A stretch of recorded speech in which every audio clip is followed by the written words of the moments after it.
Já pararam para pensar em determinadas coisas que acontecem nas nossas vidas e parecem estar pré-programadas? Certas coisas parecem que iam acontecer de qualquer forma, onde você é guiado até aquele momento por circunstâncias onde você não tem muito controle da situação. Com isso, sempre me perguntei se de fato existe algum livre-arbítrio, se realmente temos alguma escolha das nossas atitudes ou não. Se está tudo programado, vai acontecer como deve acontecer. As respostas para essas perguntas encontramos nos seguintes pontos de vista: filosófico, religioso e científico. Com isso, as principais vertentes de pensamento dentro do assunto são o libertarismo, determinismo e compatibilismo. Acredito que o compatibilismo seria o mais provável dos cenários, onde ainda que as ações sejam causadas pelas crenças e desejos, que por sua vez são consequências de acontecimentos anteriores e das leis da natureza, podemos agir de maneira diferente daquela que agimos porque temos diferentes possibilidades de ação e a nossa escolha vai depender de nossa ação. Apesar disso, tendo a pensar que o livre-arbítrio que temos é muito menor em comparação às coisas que nos determinam. Pois veja, nós somos uma junção de diversos fatores que influenciam em nossas escolhas. O meio em que estamos nos influencia, a cultura, a genética, a religião, os nossos pais, a sociedade, entre outras coisas.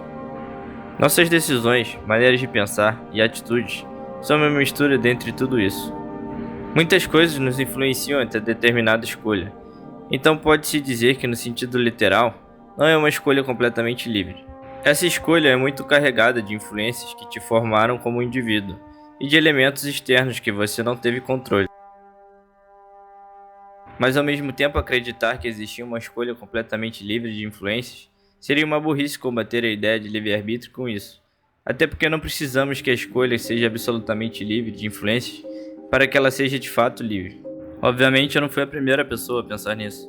Temos exemplos de alguns filósofos de algumas vertentes, como é o caso de São Tomás de Aquino, Santo Agostinho, que acreditavam no livre-arbítrio, e no caso do determinismo, temos Friedrich Nietzsche e Baruch de Spinoza. Para Tomás de Aquino, o ser humano é governado por intelecto, vontade e paixões. Segundo ele, a vontade é o movimentador principal de todas as faculdades da alma, e também é a causa eficiente do movimento no corpo. Para ele, a vontade é o elemento central nesse processo de escolha. Para Santo Agostinho, Deus deu as possibilidades, seguir com ele para alcançar o bem, ou afastar-se dele e alcançar o mal. Enquanto para os deterministas, como Friedrich Nietzsche, não há liberdade completa. Há uma possibilidade de mudança por meio da cultura, mas não há liberdade individual completa, pois há o que ele chamou de vontade de poder, que é o conjunto de forças cósmicas que movem a natureza e a vida. Para Baruch de Spinoza, filósofo holandês, qualquer ação de ser humano não é uma ação isolada. Ela é resultado de ações anteriores que ele mesmo tomou. Essas ações são resultados de outras ações, o que coloca o ser humano numa espiral sem fim até sua morte.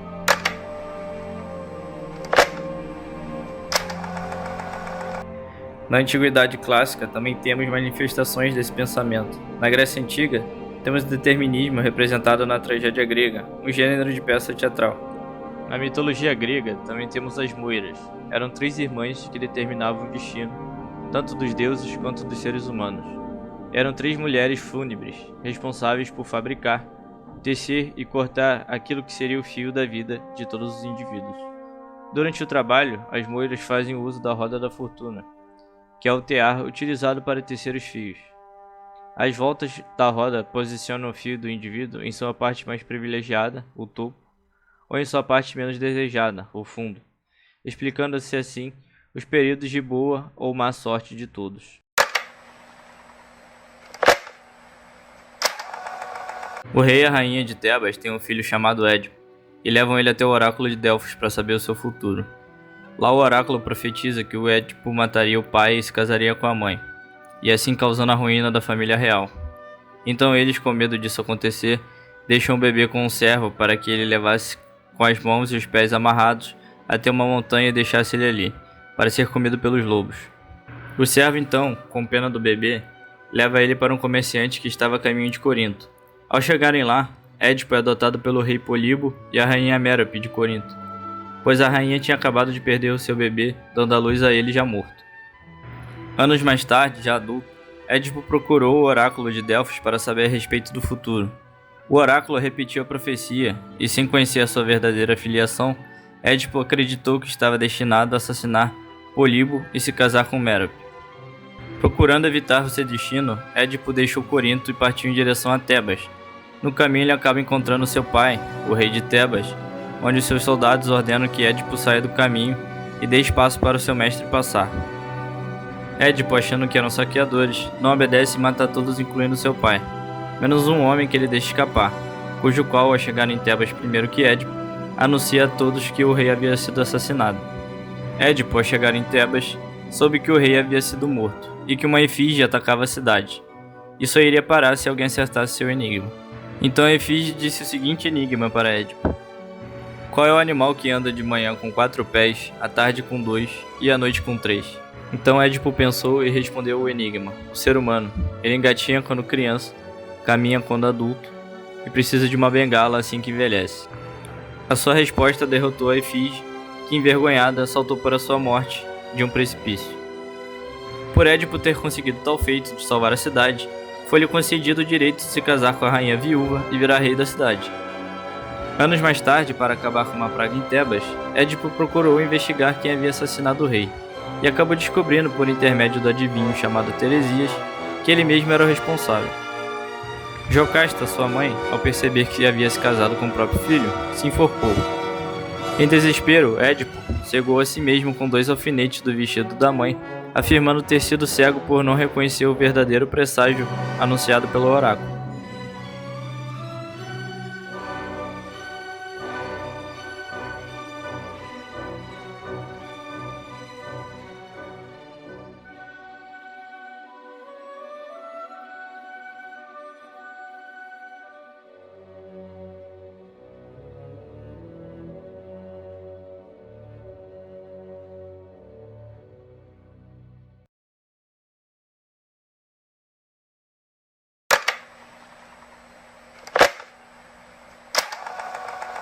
É interessante de se pensar, através desse mito, que não podemos fugir do nosso destino. Podemos ver também que isso já era um questionamento trazido desde tempos muito antigos. Será que se Édipo tomasse um caminho diferente, o resultado seria o mesmo? Será que se ele não soubesse o seu destino, teria tomado uma atitude diferente e evitado toda essa tragédia?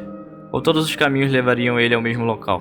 Com isso, podemos imaginar que mesmo que você esteja consciente do futuro, não podemos mudar o nosso destino.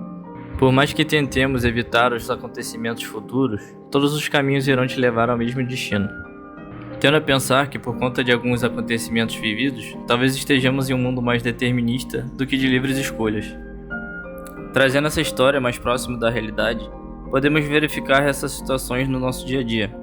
Já reparou aquele momento onde você tem a possibilidade de tomar entre uma ou mais decisões, mas a decisão que você toma, talvez até intuitivamente no momento, você sabia que não foi a melhor escolha? E depois você relembra esse momento e pensa: se eu tivesse escolhido ir a pé ao invés de ter ido de carro, como havia pensado, eu não teria batido o carro agora. O que quero dizer é que mesmo você tendo a possibilidade de tomar uma atitude diferente, e a sua intuição te dizendo para fazer o contrário, você é quase que guiado automaticamente a seguir em frente com a sua atitude. Um caso que pode ser analisado para servir de exemplo seria o dos Mamonas Assassinos. O Júlio, um dos integrantes do Mamonas, sonha que iria morrer de avião 12 horas antes de entrar no avião e ter um acidente que matou todos os integrantes da banda. Nas filmagens pode-se notar claramente que ele estava com medo de entrar no avião, mas mesmo assim ele decidiu ir. E agora um pequeno trecho da entrevista deles antes do acidente acontecer. E faz uma revelação, a última, 12 horas antes de morrer. Essa noite eu sonhei com um negócio assim, parecia que o avião caía, não sei. Nas últimas brincadeiras da banda, que brincava com tudo, foi brincar com a morte, de avião. Esse avião quase caiu na selva amazônica. Por que ele não agiu diferente? Não acreditou no próprio medo e instinto? Será que está tudo destinado a acontecer de uma forma? Ou isso são avisos, e cabe a nós mesmos percebê-los, interpretá-los e tentar fugir de nosso destino? É muito difícil dizer. O que podemos tirar de conclusão é que o livre-arbítrio absoluto não tem como existir. Sempre haverá alguma influência externa. Mas será que ainda assim poderia haver algum arbítrio?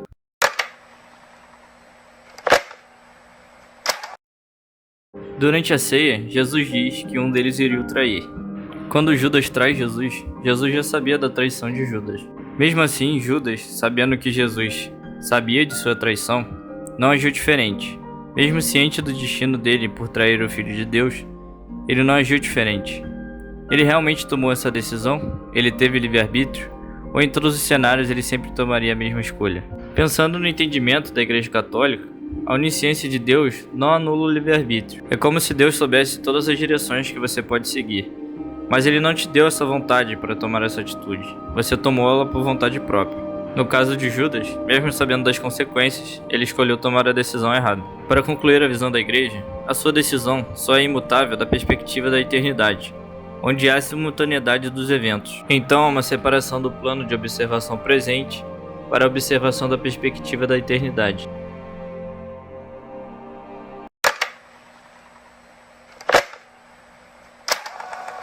Para a ciência em geral, a maioria dos estudos sociológicos e científicos concordam mais com a ideia de livre-arbítrio, até porque a ciência discorda de temas como astrologia, tarô, entre outras formas de adivinhação, que colaboram mais com uma ideia de determinismo do que de livre-arbítrio, já que para essas formas de adivinhação, as suas atitudes são muito mais determinadas por elementos externos do que por uma livre escolha. Mas ainda assim, há estudos e cientistas que contradizem a ideia que não possa haver uma visão mais determinista na ciência. Existe um estudo de um neurocientista, onde ele consegue prever com alguns segundos de antecedência qual atitude a pessoa irá tomar. Por esse motivo e suas convicções de determinismo, ele se pronunciou à comunidade científica, dizendo que acreditava que tudo já estava determinado. Sendo assim, não podemos julgar nem culpar as pessoas por nada, já que iria acontecer dessa forma de qualquer jeito. Ele foi criticado por acreditar nisso como uma verdade absoluta, já que a comunidade científica não tem um consenso sobre isso. Então, até mesmo no âmbito científico, podemos ficar na dúvida entre livre-arbítrio e determinismo. A conclusão que podemos chegar é que é como um paradoxo. Parecemos ter e não ter livre-arbítrio ao mesmo tempo. O pensamento filosófico atual está mais direcionado justamente para esse meio termo. Compatibilistas encaram o compatibilismo como uma via de reconciliação entre a liberdade absoluta ou determinismo absoluto. Então, esse acaba sendo um dos maiores dilemas da humanidade, que ainda não podemos desvendar com completa certeza.